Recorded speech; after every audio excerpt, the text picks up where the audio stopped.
Vou falar sobre campanha antecipada. Aliás, de trilha aqui de eleições, cadê ela?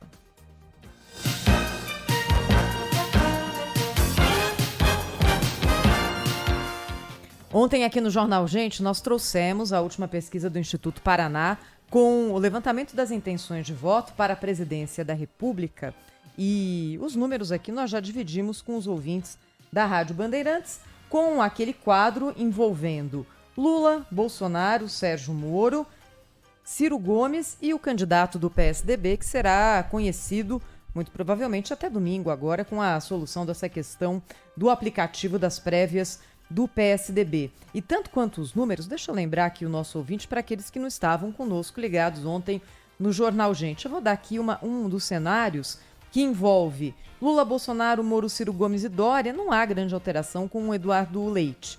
Bem, Lula 35,5%, Bolsonaro 29,6%, Moro 11,2%, Ciro Gomes 6,6%, João Dória 3,4%, pesquisa, claro, nacional realizada pelo Instituto Paraná. E na nossa conversa com o Murilo Hidalgo, que é o CEO do Instituto Paraná, ele foi muito claro ao dizer o que vai pesar na decisão do eleitor no ano que vem, já que assuntos que estiveram em pauta aqui ao longo dos últimos meses devem perder força para ela, adivinha, a economia.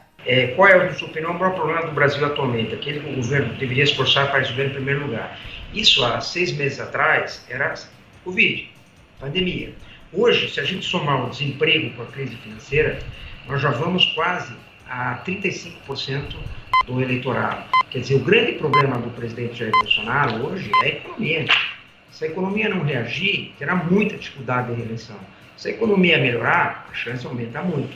Eu acho que a reeleição do Bolsonaro passa pelo momento econômico que o Brasil estará vivendo, te diria, em agosto e setembro do próximo ano. Bem, e se é a economia que mais uma vez vai decidir o jogo, é aquela história do assessor do Bill Clinton, não é? A economia, estúpido, por que a pessoa vota em um e não no outro? É por causa da economia. Se de novo vai ser dessa forma, essa decisão vai ser tomada com essa base pelo eleitor brasileiro, é mais do que na hora de os pré-candidatos que estão ali tão famintos por espaço, por indicação, por aliança, virem a público e dizerem claramente qual é a proposta que eles têm para o Brasil. E isso significa que proposta cada um deles tem para a economia. Passando rapidamente aqui em revista esses candidatos que são apontados pelo Instituto Paraná nessa pesquisa de intenção de voto. O ex-presidente Lula, em algumas declarações recentes, nessa viagem dele na Europa, aliás, só um parênteses, hein? Acho que alguns integrantes do PT, se não a maior parte, torce da mesma forma como apoiadores do presidente Jair Bolsonaro próximos torcem também, para que ambos falem o mínimo possível. Porque quando falam, a possibilidade de estrago é grande, como fez o ex-presidente Lula ontem, defendendo o presidente da Nicarágua, Daniel Ortega, e dizendo que por que Angela Merkel pode ficar no poder por 16 anos e Daniel Ortega não, sendo que ele prende opositores que não querem concordar com ele na gestão pública. É só um detalhe, mas enfim, seguindo aqui em frente. A receita do PT para a economia é mais do que sabida, é uma receita de fortalecer o aparelhamento público, de fortalecer funcionalismo público, de gastar bastante, mas o PT votou contra a PEC dos precatórios? Será que mudou? Ou será que era para não perder a marca do Bolsa Família?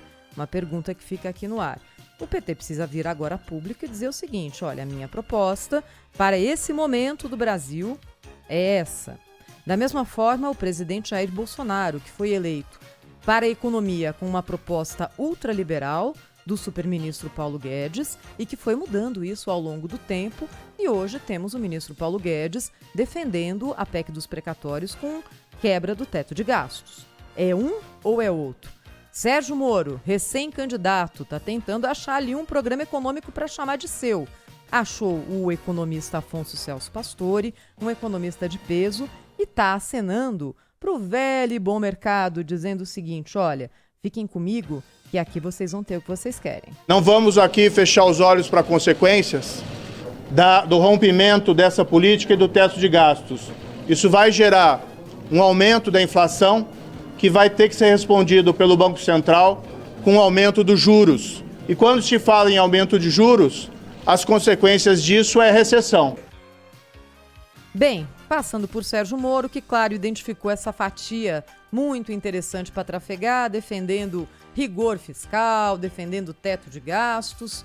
Ciro Gomes vai bastante na linha do PT, com algumas diferenças, e o PSDB tem que antes resolver as suas questões internas para daí sair dizendo o que pretende fazer caso chegue à presidência da República. Está precisando de voto também, porque voto está faltando para qualquer um dos dois dos candidatos tucanos. Enfim, a gente tem uma linha muito genérica das propostas, e aí eu queria dizer aqui aos candidatos, aos partidos, o seguinte: aproveitem esse momento. Nós aqui na Rádio Bandeirantes temos todo o interesse de fazer essa discussão séria e de levar ao nosso ouvinte exatamente o que cada um dos candidatos, ou pré-candidatos, ou possíveis candidatos, mas cada uma dessas linhas de pensamento defende para o nosso país. É desse jeito que a gente vai conseguir, do jeito que a gente tem hoje ali, de uma forma muito tênue, não vai adiantar, e a gente não vai conseguir melhorar a qualidade do nosso debate político.